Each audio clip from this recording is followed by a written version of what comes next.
Mesdames, Messieurs, bonsoir. Bienvenue sur la RTS 20h. Voici les titres.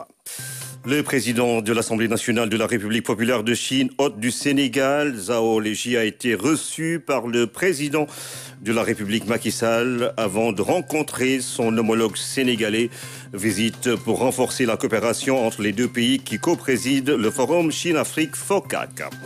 C'est parti pour le 5e recensement général de la population et de l'habitat. C'est l'un des plus grands chantiers du Sénégal, indique le ministre de l'économie, du plan et de la coopération. Une grande opération qui va mobiliser quelques 32 500 agents. Ils vont se déployer pendant un mois sur l'ensemble du territoire national. Dara Sembène ouvre sa cour. Cet espace qui porte le nom de l'illustre cinéaste sénégalais Ousmane Sembène reste un haut lieu d'apprentissage pour les adultes. S'instruire, c'est devenir, c'est le credo de cette université populaire que nous vous faisons découvrir dans ce journal. La semaine de l'économie numérique Sénégal Connect, ouverture demain au Grand Théâtre de Dakar. Après la caravane, le président de la République préside cet événement pour parler des enjeux et des opportunités qu'offre cette technologie des temps modernes. Pour nous en parler, le ministre de la Communication, des Télécommunications et de l'économie numérique, Maître Moussa Bokar Thiam, est l'invité de ce 20h. Bienvenue à tous. Le président de la République a reçu lundi, donc, le président de l'Assemblée nationale de la République populaire de Chine. Plusieurs sujets ont été évoqués pour renforcer davantage la coopération entre Dakar et Pékin dans le cadre des relations sino-africaines. La Chine et le Sénégal co-président le FOCAC, c'est le Forum de coopération économique Chine-Afrique. La synthèse de Aboubakri Kane. En visite officielle de 72 heures au Sénégal, le président du comité permanent de l'Assemblée nationale populaire de Chine est reçu ce lundi au Palais de la République avec les honneurs dus à son rang. Accompagné de son homologue sénégalais Amadou Mame Diop, Zhao Leji est venu rendre une visite de courtoisie au président Macky Sall. La rencontre a été l'occasion de magnifier la qualité excellente des relations d'amitié et de coopération entre la Chine et le Sénégal. Une coopération qui couvre plusieurs domaines, notamment les infrastructures, la santé, l'éducation, l'agriculture, l'hydraulique, le numérique, la défense, la culture et le sport. Elle a aussi été l'occasion de passer en revue quelques grands succès de cette coopération avec des projets phares achevés tels que le Grand Théâtre, l'Arène nationale de lutte, le Musée des civilisations, l'autoroute Ila Touba, le pont Nelson Mandela. Il a également été évoqué d'autres projets en cours tels que l'autoroute Mbour-Fatick-Kaolack, la deuxième phase du projet des forages pour l'atteinte de l'objectif d'accès universel à l'eau et la deuxième phase du parc industriel de Diamniadio. Des discussions qui vont dans le sens du raffermissement et de l'élargissement des axes de coopération entre Dakar et Pékin. Et puis le président de l'Assemblée nationale, Amadou Mame Diop, a reçu ce matin son homologue chinois, Zhao Leji, en visite au Sénégal pour 72 heures.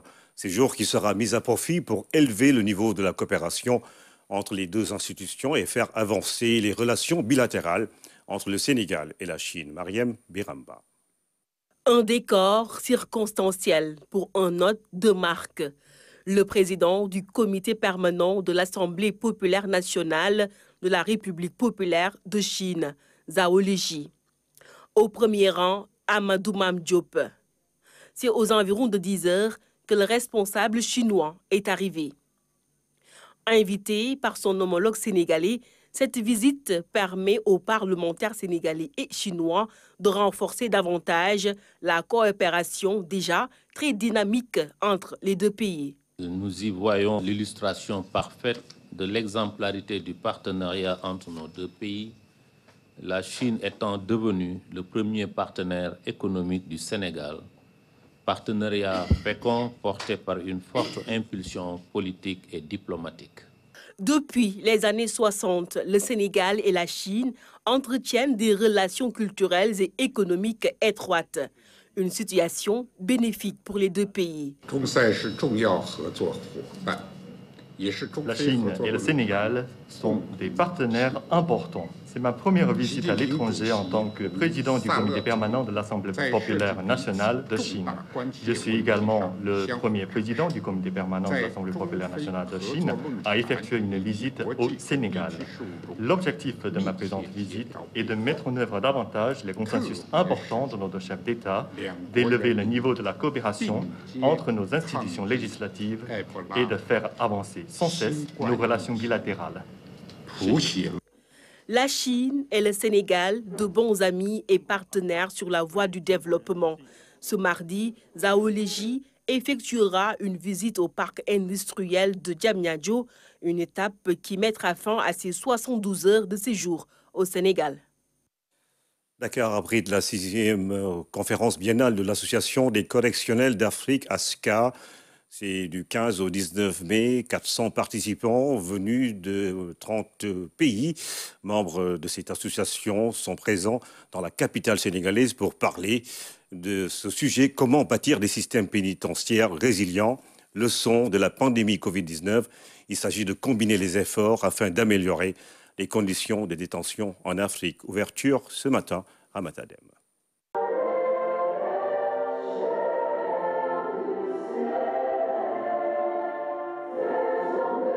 Des experts pénitentiaires, professeurs d'université, diplomates, organisations non gouvernementales et autres décideurs venus de 30 pays membres de l'Association des services correctionnels d'Afrique, ASCA, sont à Dakar pour une semaine d'échanges et de réflexion sur nos systèmes pénitentiaires.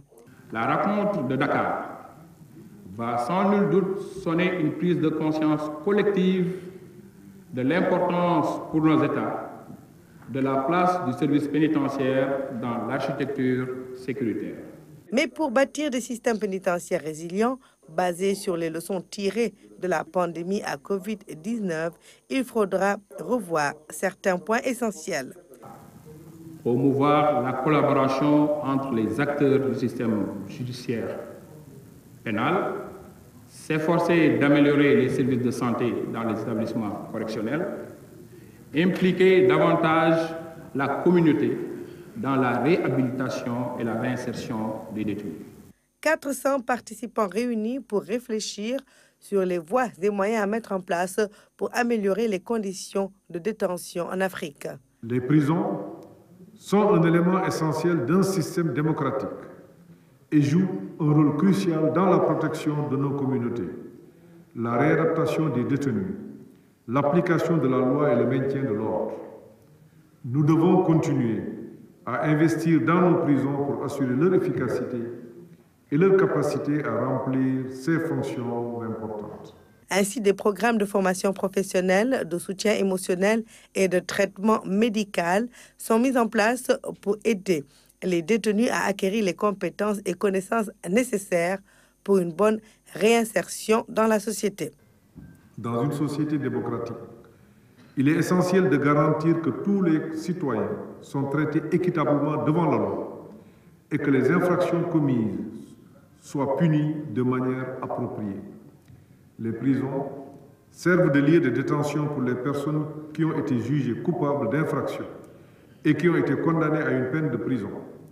Les détenus doivent être traités de manière équitable et leurs droits protégés par la loi. Le Premier ministre Amadou Ba et tous les autres participants à cette 6e conférence biennale de l'Association des services correctionnels d'Afrique, ASCA, ont eu droit à la visite de l'exposition sur les innovations apportées au niveau du système de détention au Sénégal, mais également sur les réalisations et formations des détenus au sein de nos prisons.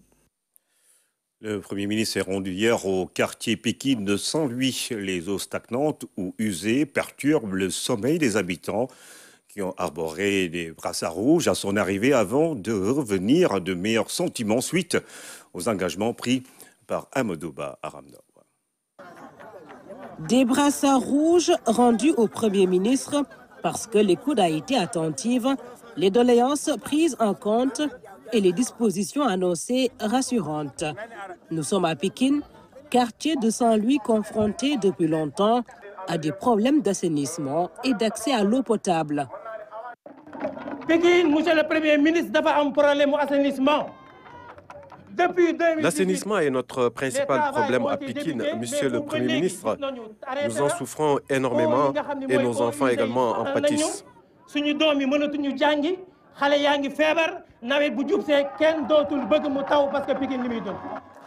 Qu'il s'agisse de Pikine 1 ou de Tableau Wallo, les doléances sont les mêmes.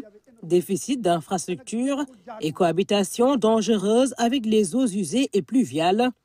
Le Premier ministre, venu avec les services compétents, avait pris la pleine mesure du problème. Je suis venu aujourd'hui à Saint-Louis en tant que ministre des Sports pour une activité. Mais le chef de l'État nous demande et demande à l'ensemble des membres du gouvernement, chaque fois que vous êtes dans une localité, allez au contact des populations, allez voir les préoccupations des populations. Et c'est pourquoi, monsieur le gouverneur m'a demandé de venir voir le quartier dénommé Pikine, qui est aujourd'hui dans une situation particulièrement difficile.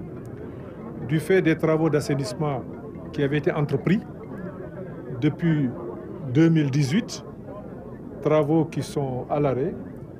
Les raisons de cet arrêt, le gouvernement les étudiera, parce que quand on est dans un contexte ou dans une situation où on cohabite avec des eaux usées, des eaux stagnantes, c'est quand même difficile.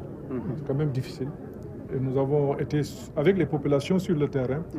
Je les remercie d'eux pour leur compréhension, parce qu'après, quand on a échangé, certains d'entre eux étaient venus avec des brassards rouges. Ils me les ont rendus et je suis très sensible. Et pour moi, c'est un espoir qu'une solution va être trouvée par le gouvernement. Et le gouvernement s'engage à trouver cette solution. Plus de 90 000 âmes vivent dans ce quartier populaire. Leur calvaire a interpellé le Premier ministre qui a tenu à avoir ce contact avant de prendre part au drapeau du chef de l'État, objet premier de sa venue à Saint-Louis. Je dois rappeler que le projet a démarré, c'était en 2015. Le ministre Mansour Faye était à l'époque ministre de l'hydraulique et de l'assainissement. Le président de la République, toujours préoccupé par le développement du capital humain, par la nécessité de permettre à nos populations de vivre dans d'excellentes conditions, avait chargé le gouvernement en son temps de trouver un financement pour pouvoir assainir certaines villes. Beaucoup de villes du Sénégal ont des problèmes d'assainissement. Et un financement avait été trouvé en son temps pour pouvoir assainir complètement 10 villes. Mais la particularité de Saint-Louis, c'est que sur ce volet, vous aviez eu 2 programmes.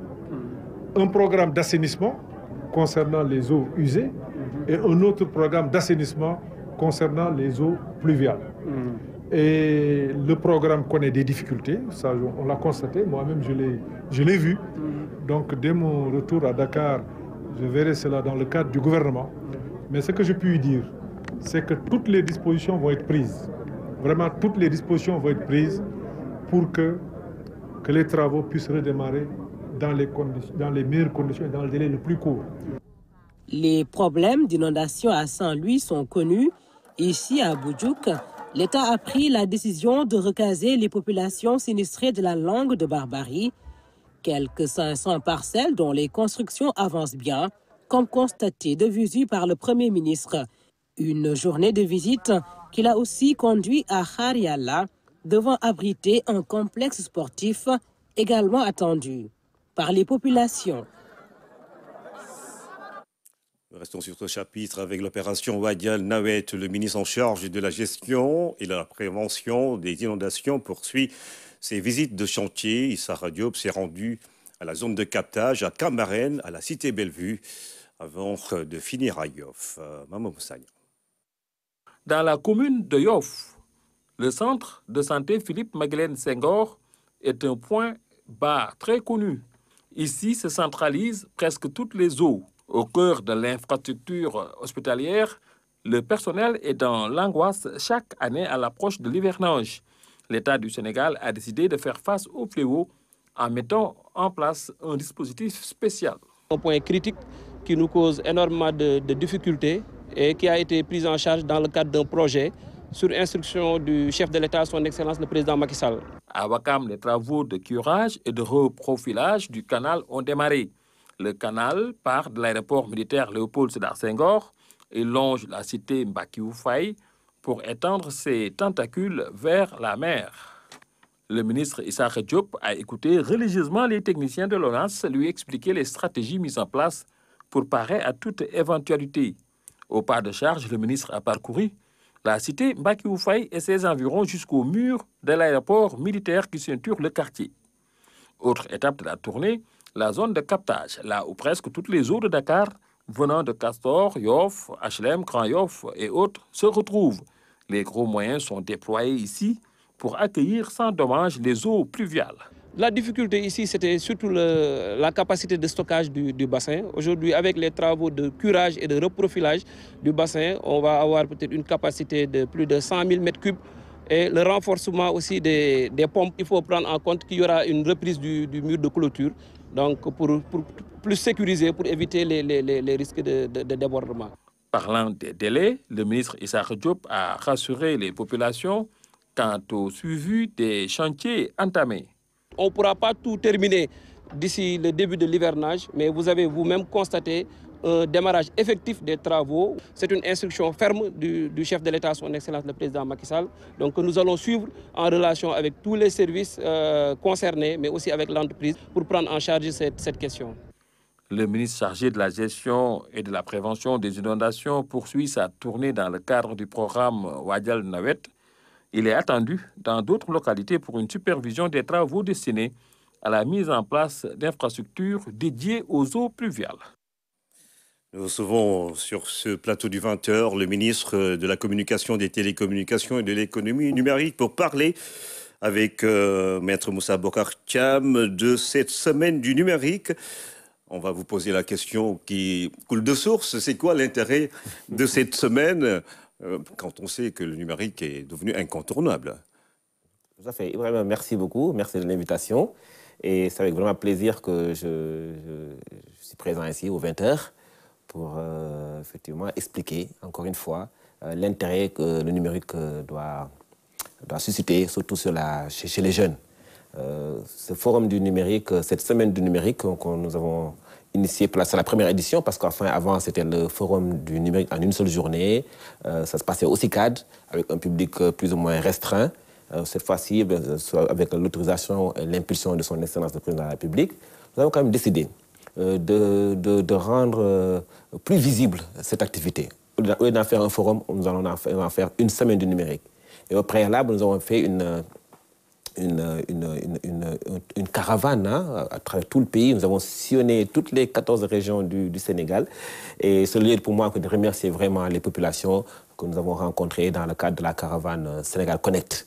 Et surtout les milliers de jeunes que nous avons trouvés sur place partout, de Kédougou, Bakel, Ourossogui, Saint-Louis, Kaffrine. Un véritable intérêt. Un véritable intérêt des jeunes, un véritable engouement des jeunes sur le digital et le numérique. Et c'est l'occasion pour moi aussi de remercier aussi les artistes qui nous ont accompagnés par rapport à cela. Alors, pour revenir effectivement à cette semaine du numérique, nous avons décidé de faire une semaine, c'est-à-dire qu'à partir de demain, de 16, c'est la grande ouverture, le grand lancement qui sera présidé par son Excellence le Président de la République, le Président Macky Sall, demain, début d'après-midi.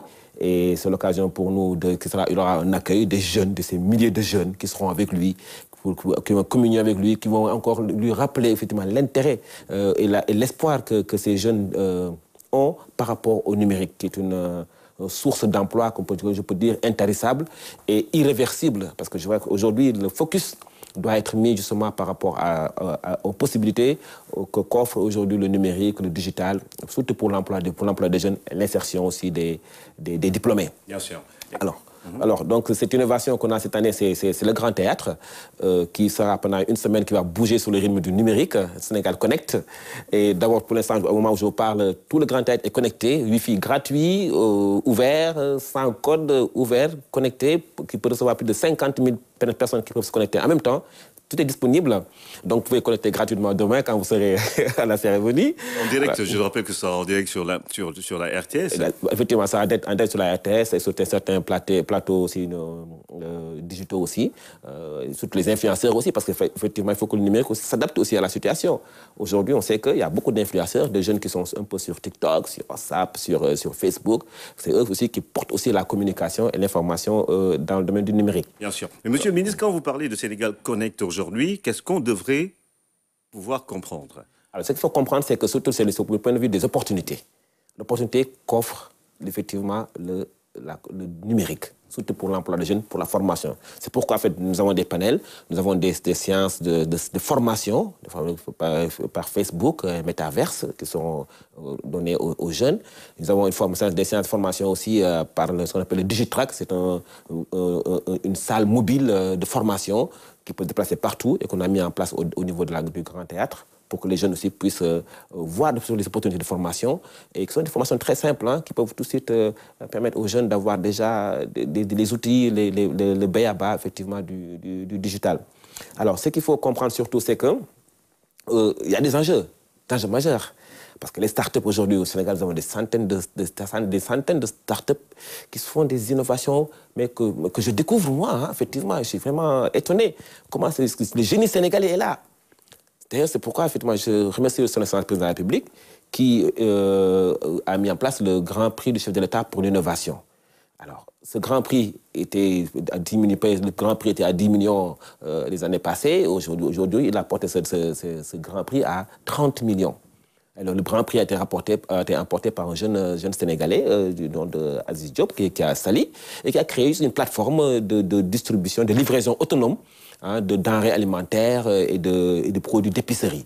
Voilà, donc nous avons un deuxième prix, un prix femme, remporté par une dame, Madame Ndeye Awa Sall, et qui est dans le e-santé, qui permet aussi aux médecins d'avoir accès effectivement au dispositif du patient un peu partout. Alors, nous avons un autre prix jeune qui a été donné à un jeune Sénégalais, nom Abdou Aziz Benyor Diop. Lui également aussi, il a effectivement créé une plateforme qui aide aussi dans le domaine de la santé aussi. Bien sûr. Et alors, quand on entend tout ça, Sénégal Connect ou Sénégal 2025, est-ce que ça veut dire qu'on peut espérer avoir le Wi-Fi partout, se connecter quand on veut, comme on veut? Oui, vous savez, c'est la stratégie. La stratégie du Sénégal 2025 est claire. C'est pour que le numérique pour tous et pour tous les usages. C'est que pour 2025, nous avons prévu pour 2025 d'avoir vraiment une connectivité vraiment très large au Sénégal et partout. Donc, ça avait été un peu ralenti par la Covid-19 qui a fait que cette stratégie a été un peu revue. Mais aujourd'hui, on sait que nous allons vers la 5G dans quelques semaines au Sénégal. Nous savons aussi que le président de la République, son Excellence le président de la République, va lancer la mise en service de notre premier câble sous-marin 100% sénégalais, qu'on appelle le câble sous-marin Cher, et que sera lancé, la mise en service sera faite demain par le président de la République, qui est quand même une avancée extraordinaire, qui fait du Sénégal quand même un hub technologique hors pair, sans compter nos 6 000 km de fibres disponibles, en plus des 10 000 autres kilomètres de fibres privées qui sont disponibles dans le pays. Nous avons un pays connecté. En plus de cela, nous avons également les data centers, parce que nos données doivent être stockées. Parce qu'avant, on parle beaucoup de souveraineté alimentaire, on parle beaucoup de souveraineté pharmaceutique et autres. Mais aujourd'hui, l'enjeu, c'est aussi de la souveraineté numérique. Nos données doivent être sauvegardées chez nous.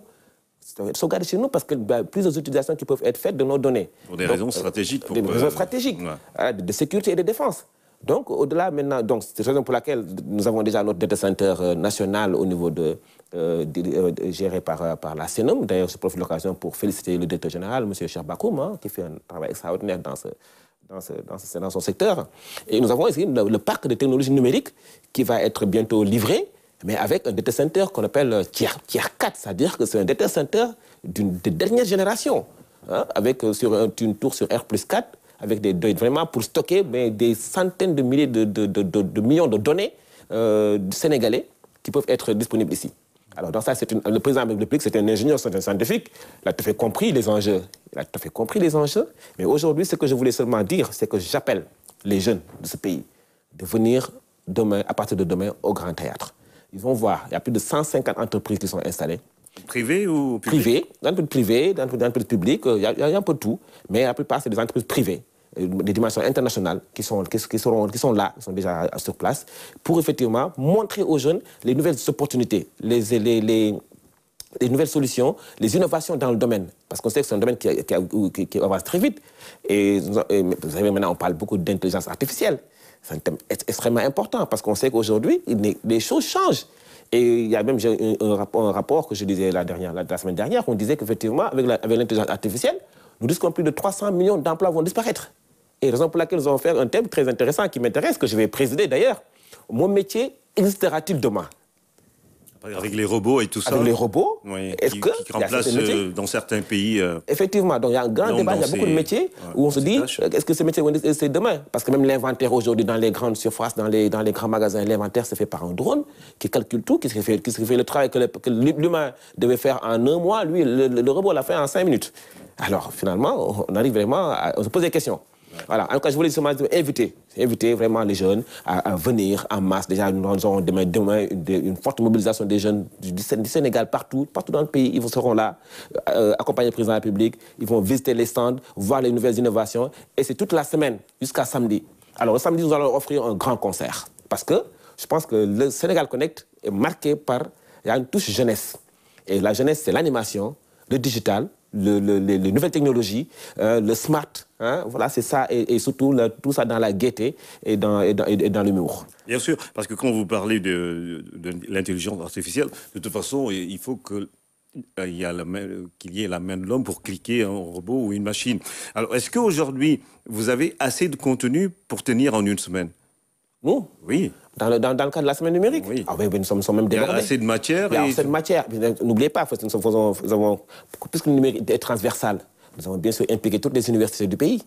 Et donc, beaucoup de panels sont animés par des scientifiques de ce pays qui ont fait des études poussées dans tous les domaines, dans le domaine de l'IA, dans tout le domaine de l'e-santé, dans beaucoup de domaines. Et donc, parmi les thèmes que je peux même citer, hein, donc nous avons la formation, nous avons un thème, par exemple, sur la jeunesse numérique et emploi, le thème central. Nous avons également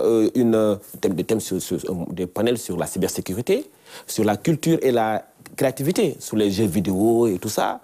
Nous avons également un thème de vendredi sur la 5G. C'est un panel sur la 5G et sur le métier Et puis, c'est très important que je le souligne, nous avons mis la Chine à l'honneur. Le président de l'Assemblée nationale de la Chine est... Déjà, le numéro 3 chinois est là, dans le pays, accueilli par son excellence président de la République. Ça montre le dynamisme d'un pays qui, effectivement, peut nous accompagner. Et accompagne le Sénégal. Donc, il faut savoir qu'aujourd'hui, manifestement, dans le domaine digital, le domaine du numérique, le numéro 1, il est chinois. Donc, il est important aussi que tout de suite, que le Sénégal s'adapte tout de suite et que se mette à la pointe de la technologie, épouse tout de suite les grands décideurs dans le domaine. C'est pour laquelle nous avons mis la Chine à l'honneur. Et je remercie vraiment la République populaire de Chine. Je remercie aussi la vision de son excellence président Macky Sall, parce que nous avons aujourd'hui sur la visite non seulement du numéro 3 du régime chinois, mais nous avons également la visite du vice-ministre de l'Industrie et des Technologies, de l'information et de la communication, que je viens d'accueillir à l'aéroport. Il sera avec vous. Il sera avec nous, il va nous accompagner toute la semaine. Il est venu avec une délégation depuis une dizaine d'entreprises chinoises avec des innovations vraiment extraordinaires.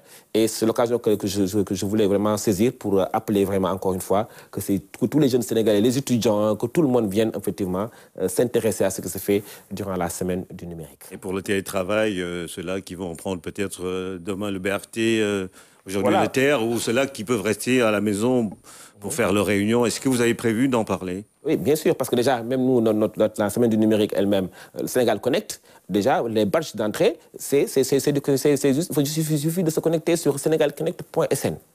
Chacun se connecte sur son smartphone et a son badge d'entrée. Il n'y a plus besoin de faire la queue pendant des heures pour accéder au Grand Théâtre. Il suffit juste d'aller sur senegalconnect.sn. La connexion est gratuite dans la zone du Grand Théâtre. Et vous avez votre badge, votre identifiant, et puis vous êtes tranquille, vous pouvez assister à tous les panels, visiter tous les stands. Et voilà, c'est pour montrer effectivement, nous devons donner l'exemple, montrer que les gens doivent être très, très connectés. Voilà.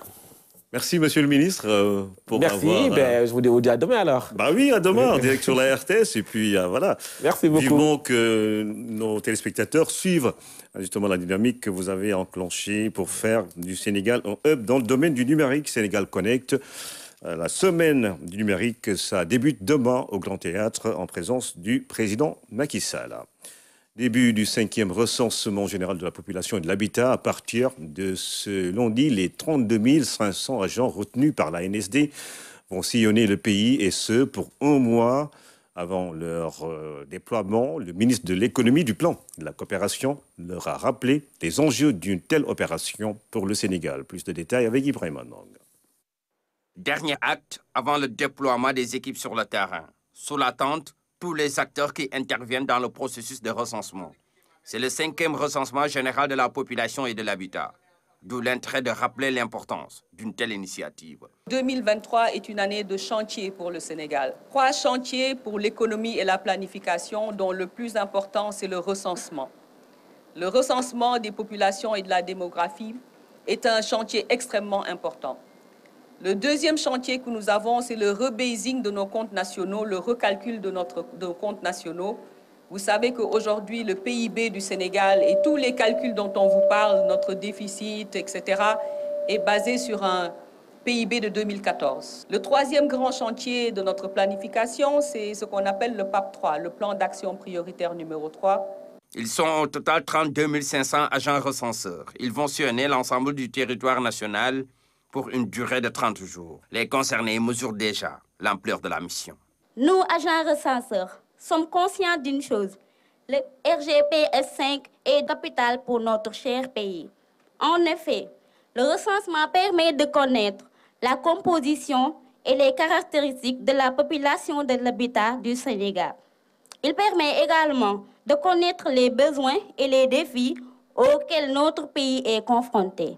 Le Sénégal a inscrit le 5e recensement général de la population et de l'habitat dans sa stratégie nationale de développement de la statistique qui couvre la période 2019-2023. Par ailleurs, l'atteinte des objectifs de l'agenda 2030 de développement durable, ainsi que ceux de l'agenda 2063 de l'Union africaine et du PSE, le référentiel des politiques économiques et sociales du Sénégal, reste assujetti à la mise en place d'un performant système de suivi et évaluation. Pour la réalisation de cette activité, le Sénégal bénéficie du soutien de certains partenaires stratégiques, comme la Banque mondiale. La Banque mondiale est un partenaire de longue date du gouvernement du Sénégal pour l'amélioration de la statistique. Ce soutien se manifeste notamment par le projet régional d'harmonisation et de modernisation des statistiques en Afrique de l'Ouest et du Centre qui a été adopté par le Conseil d'administration de la Banque mondiale. Les données du recensement vont permettre aux autorités de planifier et d'évaluer les politiques au niveau national. L'objectif est de mieux articuler l'action gouvernementale pour aboutir à une meilleure prise de décision par rapport aux politiques publiques. Ce soir, nous ouvrons un large dossier consacré au centenaire de Sembène Ousmane, l'illustre cinéaste sénégalais. Un colloque international est prévu à l'université Gaston Berger de Saint-Louis du 18 au 20 mai prochain. Le premier numéro de notre série de reportages nous mène à la découverte d'Areï Sembène, un haut lieu d'apprentissage du français situé à 70 km de Dakar. Nous voyons tout cela avec Koumadia Khatemar. C'est le symbole de l'héritage social du cinéaste d'Areï Sembène, une université populaire nichée en plein cœur de Thiès. Elle trouve ses origines dans le film La Noire 2. On est en 1966. Sembène joue le rôle de l'enseignant dans La Noire 2. Dans un quartier, et nous pensons bien que ce quartier, c'est Colobane. Alors, et il enseigne dans un espace sur lequel il est écrit École populaire. Avant même le décès de Sembène, on s'est dit, quel est l'héritage de Sembène Ousmane? L'héritage social, c'est l'apprentissage pour tout le monde. École populaire, c'est ainsi qu'en 2008, nous avons mis en place Daara Sembène. Mamadou est un marchand ambulant. Il n'a jamais fréquenté l'école.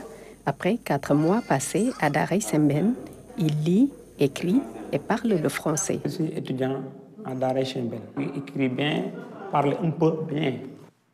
Corriger les fautes des mots écrits au tableau, c'est pour permettre aux étudiants de bien écrire les mots. Au début, ils ne savaient pas lire et écrire, mais comme vous le voyez, maintenant, ils peuvent écrire des mots, lire correctement. Commerçants, chauffeurs, ouvriers ou encore entrepreneurs sont formés par la pédagogie de l'image, une université populaire pour apprenants de 7 à 77 ans. Parce qu'on s'est dit que, quelle que soit la langue, il faut apprendre. On écrit nos mots en français. Quand vous allez à l'aéroport pour remplir la fiche aéroportière, il faut l'écrire en français. Et il y a de grands commerçants qui n'arrivent pas à le faire. Et Daré Sembène veut réparer cette injustice ou bien cette incohérence sociale. C'est une école ouverte à ceux qui sont là pour apprendre en profondeur. C'est le cas de Atermeng qui a fait 3 ans à Daré Sembène et qui a publié un roman. Nous avons eu en 2018 la promotion Racine Talla des sourds-muets qui sont formés à Daré Sembène. Et avec les sourds-muets, il nous a offert de la publicité et que ça a beaucoup fait plaisir aux sourds-muets qui se voyaient à la télé, ils se sentaient beaucoup plus importants. Et je dis que ça, c'est du mécénat immatériel, mais très important. Au-delà des enseignements dispensés, Daré Sembène dispose d'une médiathèque et d'une bibliothèque populaire numérique où les œuvres du romancier et cinéaste sont disponibles. Cette bibliothèque, tout rappelle Sembène. Tout, soit par ses œuvres littéraires, soit ses œuvres cinématographiques. Depuis sa création en 2008, des milliers de personnes ont été formées à Daré Sembène, qui, au départ, était une école populaire. Ce n'est qu'une décennie plus tard que l'institution est devenue une université populaire numérique. Reportage de Koumba Diakhatemar, justement, dans la série de reportages que nous consacrons au centenaire de Sembène Ousmane avec ce colloque international prévu à l'université Gaston Berger de Saint-Louis. Nous aurons d'autres reportages à vous proposer. La communauté mouride a célébré la naissance de Serigne Abdoul Ahad Mbacké, 3e khalife général des Mourides, le fondateur de Touba Belel, était le protecteur du legs de Cheikh Ahmadou Bamba. Il a, durant son magistère, modernisé la ville sainte de Touba. Le bâtisseur, comme on le désigne, reste encore dans les cœurs et les esprits d'Amsila. La communauté mouride a revisité ce week-end la vie et l'œuvre de Serigne Abdoul Ahad Mbacké, 3e khalife de la confrérie. Le saint homme a beaucoup contribué à la modernisation de Touba. Durant ses 21 ans de khalifa, le fondateur de Touba Belel a laissé des empreintes indélébiles dans la conscience collective des Sénégalais. Que cette journée soit une journée remplie de grâce, de miséricorde, de pardon, parce qu'on a eu à faire des récitals de Coran, des chassidas aussi ont été chantés dans cette maison. Tout ceci pour magnifier cette belle journée dédiée au grand bâtisseur, Cheikh Abdoulaye Lahad. De 1968 à 1989, Serigne Abdoul Ahad Mbacké a beaucoup œuvré pour la propagation du message de Cheikhoul Khadim et à la modernisation de Touba. Son magistère a permis de faire respecter et d'appliquer dans toute sa rigueur les enseignements de Cheikhoul Khadim. Le véridique, comme l'appelaient certains, a instauré dans la capitale du mouridisme l'application stricte des recommandations de Serigne Touba. Ce sont ces œuvres de bâtisseurs qui sont exposées à travers donc les différents tableaux que je viens de visiter tout à l'heure.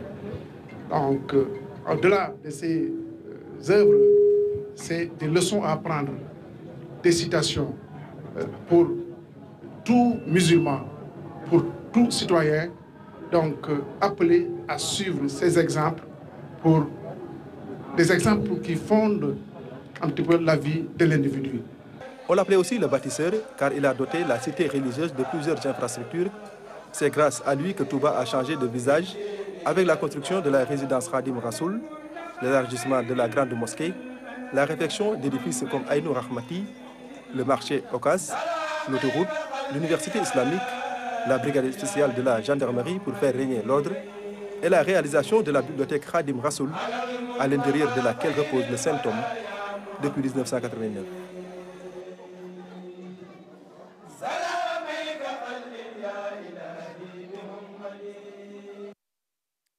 À présent, les expo du Festival international de théâtre de Guédiawaye. La 3e édition a réuni plusieurs artistes en provenance des régions du Sénégal et des pays limitrophes. Parade en couleurs et en musique sur les artères de la ville pour rire, danser, chanter et faire vivre la culture dans la banlieue dakaroise. Parade carnavalesque dans les rues de Guédiawaye. En avant avec leurs déguisements colorés et inspirés des guerriers des temps anciens, les artistes suivent le tempo des batteurs de tambour.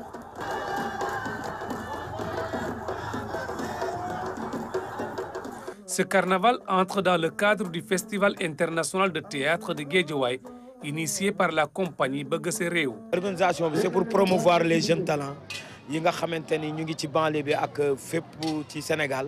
Nous avons initié ce festival pour la promotion des jeunes qui n'ont pas où exprimer leur talent. Durant une semaine, ils ont l'occasion de se produire, montrer ce dont ils sont capables. Projet spectacle ils sont venus de plusieurs régions, mais aussi d'autres pays comme la Guinée pour exprimer leur art. Ça renforce vraiment la coopération entre les deux pays, surtout culturellement. La 2e édition, je suis venu ici, j'ai vu un spectacle. Le spectacle m'a plu. Je dis bon, je ferai tout pour que ce spectacle vienne en Guinée et je me suis battu. Heureusement, le directeur du festival d'alors de la Guinée a cru en moi, il a pris le spectacle. Le souhait des organisateurs est de faire de ce festival un grand rendez-vous culturel. Pour ce faire, ils sollicitent un accompagnement. Qui trouve un fonds dédié à la création artistique. Parce que ce que nous faisons là, aujourd'hui nous sommes des privés. Nous organisons, mais les spectacles qu'on donne, c'est des spectacles gratuits. Donc nous le faisons et nous contribuons aussi au développement de notre pays. On a besoin de salles de spectacle. Heureusement, le maire Racine Talla l'a si bien compris. Il a un projet de salle de spectacle. Alors le maire Racine Talla a décidé, en session municipale, de voter 130 millions pour la construction d'une salle multifonction au niveau du CPAF, du Centre polyvalent d'animation et de formation de Wakhinane, pour justement accueillir toutes sortes de manifestations culturelles qui pourront être organisées dans la commune. Mais non content de cela, le maire a également, sur le plan politique, sur le plan de la gestion de la culture, mis en place un bureau culture. C'est la seule commune du département de Guédiawaye à disposer d'un bureau exclusivement chargé de la culture.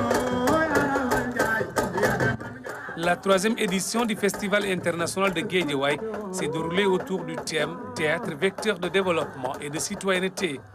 Rendez-vous est donné à l'année prochaine.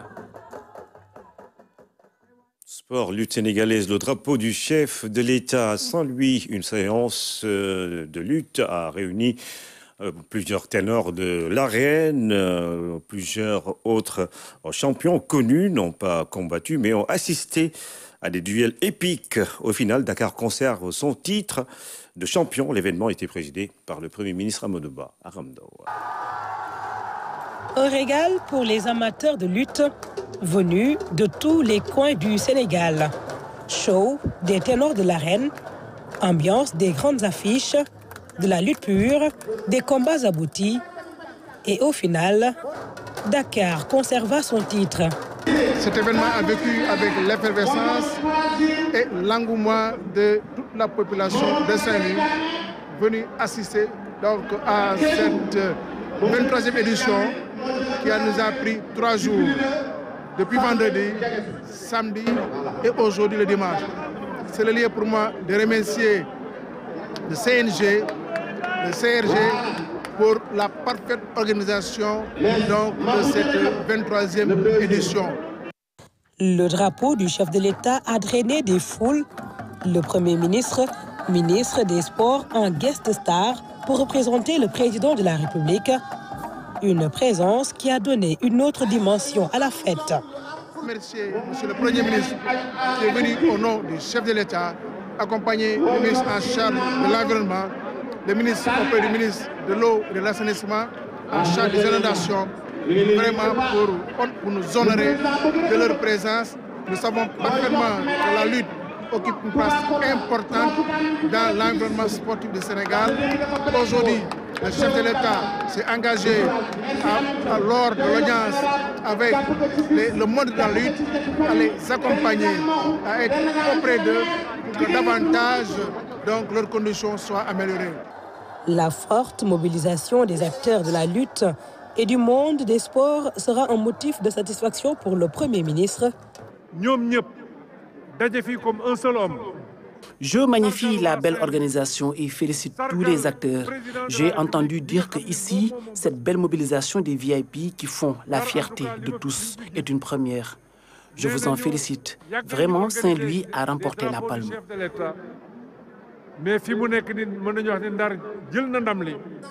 Le Premier ministre, qui a passé une journée entière à Saint-Louis, a manifesté son intérêt pour les programmes de la ville qui lui ont été présentés. Soutien assuré au maire Mansour Faye. Tous les projets qui concernent Saint-Louis. Il nous a entretenu des nombreux projets qu'il a pour Saint-Louis. Il recevra tout le soutien de l'État. Ce sont des projets ambitieux qui méritent d'être accompagnés et nous le ferons sous la conduite du chef de l'État.